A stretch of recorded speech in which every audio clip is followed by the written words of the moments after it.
Hello. A while ago I decided that I need a bit of storage shed in my backyard. I have this wall behind my house and it's, I would say, perfect place.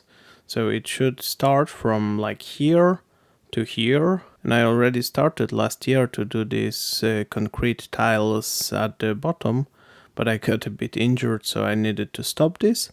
And now finally we have a spring, so let's continue this project together.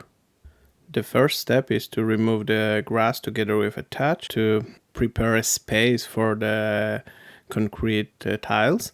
Technically I should dig this a bit deeper to have a more space for sand mixed with concrete, but this is mostly to prevent the mud from getting from the bottom, so it won't be carrying any structural load. And please keep in mind that I'm not an expert with this, so this is only how I'm doing this. Do not treat this as a manual for yourself.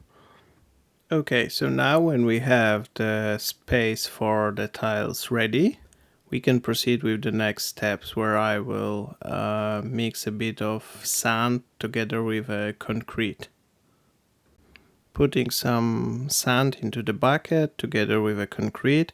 This concrete mixture should be without these bigger rocks, but I had it already, so I just utilize it.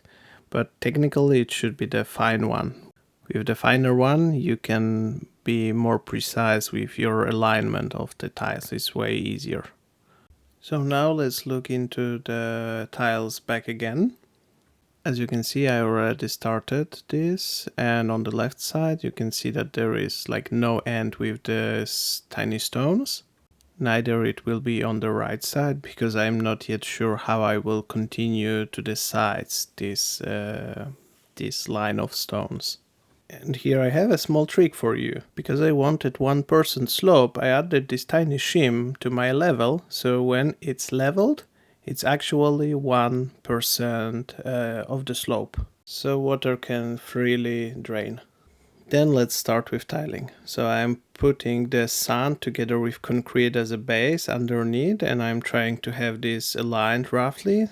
And then I'm just placing concrete tile, hammering a bit, and I just need to adjust the exact spacing, so I'm using my finger, and after a while it's just need to check the level. So this one should be level, and here I have my shim on my side, so it's sloping towards me. Then let's go with next tile, so repeat all the steps. This shed should be primarily used for some garden storage, which is not fragile to low temperatures. Here in Sweden sometimes it's very cold in the winter, but kind of like gardening tools, soil, etc. can be stored in that kind of shed. As you see, I already done 4 tiles, so I have all of them already in place. So now it's time to put the stones between them and in front of them. The sides will remain without stones for now, because I'm not yet sure how I want to end up.